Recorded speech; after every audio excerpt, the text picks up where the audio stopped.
तो hello friends, welcome to your channel. So आप लोगों को जैसे पता है कि मेरा आज एग्ज़ाम था आरआरबी पीओ मेंस का, तो उसके रिलेटेड बात करते हैं कि मेरे कैसे कैसे अटैम्प्ट हैं और मैंने कैसे कैसे अटैम्प्ट किया। तो स्टार्ट करते हैं। 2 घंटे का जो पेपर होता है, मतलब हमने सोचा ही होता है कि खुद से घर से कि हम कितना कितना कैसे कैसे अटैम्प्ट करेंगे। तो सबसे पहले मैंने सोचा था कि मैं सीए करूँगी, तो मैंने सीए खोला। तो मैंने सोचा था मैं सीए को 10 मिनट दूंगी, बट वो 10 से 15 मिनट चला गया था, क्योंकि पढ़ने में थोड़ा तो टाइम लग जाता है यार, और सही आंसर करेक्ट करने में, तो इस वजह से वो 15 मिनट चला गया था। तो मैं आपको बता देती हूँ कि कुछ क्वेश्चन जो मेरे सामने मुझे याद है और कुछ क्वेश्चन जो मेरे सामने हैं कि मुझे लगता है कि आपको बताना चाहिए, हेल्प हो जाएगी आरआरबी क्लर्क के लिए भी, कि ऐसे क्वेश्चन आ रहे हैं। सुप्रीम कोर्ट का जज कौन था, ठीक है। उसके बाद ईएसजी की फुल फॉर्म एनवायरनमेंट, सोशल और गवर्नेंस, इसकी सिर्फ फुल फॉर्म पूछी थी। और चैट जीपीटी से रिलेटेड क्वेश्चन था कि चैट जीपीटी क्या है, मतलब चैट जीपीटी का काम क्या है। और वेदांता ग्रुप का चेयरमैन जो कि अनिल अग्रवाल हैं, वो पूछा था। उसके बाद मतलब मुझे इतने क्वेश्चन, मतलब 20-21 क्वेश्चन मैंने बनाए, 21 क्वेश्चन मेरे सीए में हुए और मुझे लगता है कि वो आते थे, मतलब इस बार आते थे, ठीक है। जैसे कि मैं आपको और बता देती हूँ एक, कि राज्यसभा मॉनसून मीटिंग चेयरमैन कौन थे। उसके बाद इंडियन ऑरिजिन रिलेटेड सीईओ के बताए हुए थे, जैसे लक्ष्मण जो स्टारबक्स के लक्ष्मण नारासिम्हन। उसके बाद और भी 2-3 बताए हुए थे। तो बताओ कि ये इंडियन ऑरिजिन के सारे, ऑल ऑफ दीज ऑप्शन था, वो भी एक क्वेश्चन था। उसके बाद है जैसे चीफ जस्टिस का मैंने बताया, डीवाई चंद्रचूड़, वो आंसर था। उसके बाद इकोनॉमिक सर्वे रिलेटेड क्वेश्चन था। बजट रिलेटेड 2 से 3 क्वेश्चन थे, वो मैंने नहीं पढ़े हुए थे, कुछ जो मुझे आते थे वो मैंने कर दिए। रूरल लाइफ इंश्योरेंस के जो रूरल की पोस्टल लाइफ इंश्योरेंस स्कीम है, उसके रिलेटेड क्वेश्चन था। तो ऐसे करके ना मैंने 20 to 21 क्वेश्चन अटेम्प्ट किए। एक और क्वेश्चन था एसडीजी की full form, sustainable development goal, ये बहुत इजी था। उसके बाद लोकल आर्टिजन स्कीम की आई थी, पीएम विश्वकर्मा जो हमने पढ़ी हुई है, वो था। बट हाँ, मैंने ये देखा, मैं आपको बताती हूँ, मतलब जैसे हमने सोचा था ना कि बहुत फाइनेंशियल जैसे डाटा रिलेटेड क्वेश्चन आएंगे, वैसे नहीं आए थे। मतलब जैसे हम पढ़ के गए थे, ये पूछा था जैसे सीपीआई डब्ल्यूपीआई का एक क्वेश्चन पूछा था, मतलब बताओ कि इसमें से डिफरेंट मिनिस्ट्री से दिया हुआ था, उसमें बोला था बताओ ये करेक्ट कौन सा है, इनकरेक्ट कौन सा, सॉरी, उसमें पूछा था। वो मेरे को थोड़ा सा डाउट था। सीपीआई और डब्ल्यूपीआई तो मुझे पता था कि एक मॉस्पी और एक इकोनॉमिक जो क्या बोलते हैं, कॉमर्स एंड इंडस्ट्री देती है, बट जो दूसरे 2 थे ना, वो मुझे उसमें थोड़ा डाउट था, इसलिए वजह से वो मैंने क्वेश्चन कुछ ऐसे 1-2-3 क्वेश्चन थे, ऐसे 3-4 जिसमें ना मुझे डाउट था, बट वो मैंने नहीं अटेम्प्ट किया। मैंने बोला ऐसे रॉन्ग चला जाएगा तो क्या फ़ायदा ना, इससे अच्छा उतने करो जितने आपको आते हैं। तो मैंने उतने ही किए हैं, 21 मैंने अटेम्प्ट किया, जितने भी मैंने आपको क्वेश्चन बताए उसमें से। उसके बाद आ जाते हैं, उसके बाद मैंने ना रीजनिंग अटेम्प्ट की। मैंने बोला कि चलो रीजनिंग को पकड़ते हैं। तो रीजनिंग में ना क्या हुआ, सबसे पहले मैंने क्वेश्चन चाहे, मैंने बोला चलो देखती हूँ कि क्या क्या क्वेश्चन आए हैं। क्रिटिकल रीजनिंग के क्वेश्चन थे, उसके बाद इनपुट आउटपुट, लॉगिज्म, इनइक्वालिटी, पजल्स वगैरह, डायरेक्शन सेंस वगैरह। तो सबसे पहले ना मैंने वो किया, क्या बोलते हैं, कुछ मैंने क्रिटिकल रीजनिंग के क्वेश्चन उठाए, एक हुआ शायद से मुझसे, मैंने एक किया क्योंकि मेरे को डाउट था थोड़ा सा, फिर मैंने उसको ज़्यादातर अटेम्प्ट नहीं किया। फिर उसके बाद मैंने साइलॉगिज्म किए, 4-5 साइलॉगिज्म आए थे।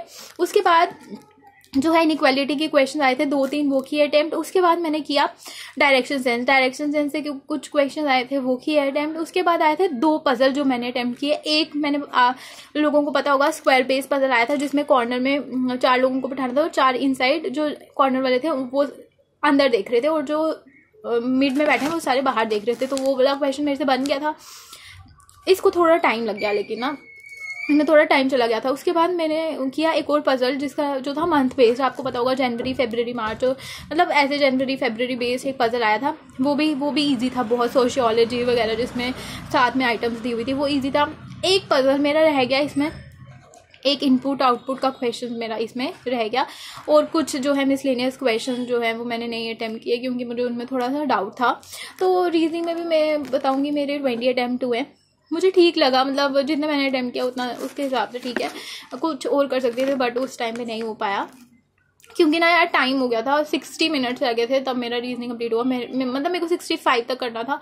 फिर मैंने बोला अभी नहीं, क्योंकि कंप्यूटर भी रहता था, तो फिर कंप्यूटर को भी टाइम देना था, तो कंप्यूटर जो है फिर मैंने स्टार्ट कर दिया था। मॉडरेट था कंप्यूटर, मतलब ठीक था, ईजी टू मॉडरेट था। मतलब आपको मैं बता देती हूँ इसमें कैसे कैसे क्वेश्चन है। MS वर्ड के क्वेश्चन आए थे, शॉर्टकट की से क्वेश्चन आए थे, सेंटर अलाइनमेंट का क्वेश्चन आया था, बताओ शॉर्टकट की सेंटर अलाइनमेंट की कौन सी है।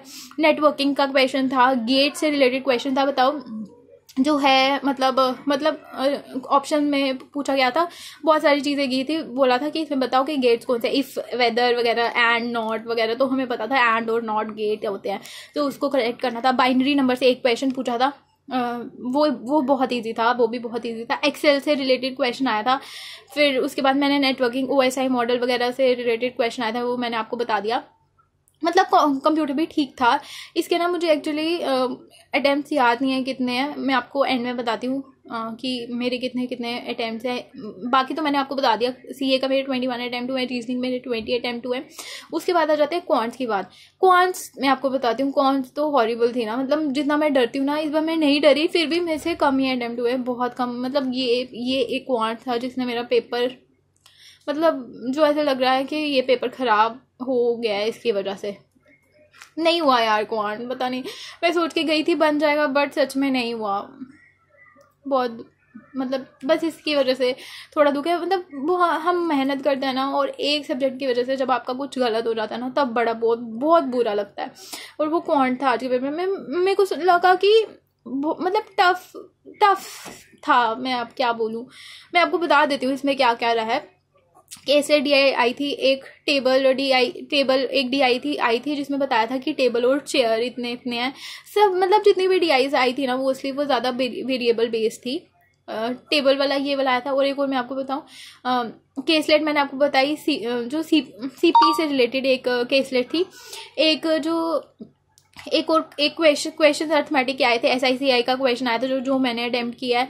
अर्थमेटिक के और भी क्वेश्चन थे बहुत सारे, और मिसलेनियस क्वेश्चन थे। LCM HCF का क्वेश्चन आया था, नंबर सीरीज का क्वेश्चन आया था जो मैंने अटेम्प्ट किया। मिसलेनियस क्वेश्चन में मतलब वो होता है ना, जैसे क्वाड्रेटिक की तरह क्वेश्चन दिए होते हैं, वो मैंने अटेम्प्ट किए।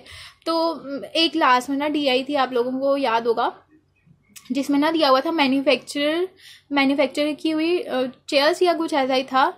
और उसमें से हमें बताया हुआ था कि सोल्ड और अनसोल्ड कितनी है, ठीक है। मतलब वो सारा पूरा वेरिएबल बेस्ड था, बट मुझे लगा कि वो ईजी था। क्या हुआ, वो मैंने ना पकड़ा और मैंने सॉल्व किया, कर रही थी।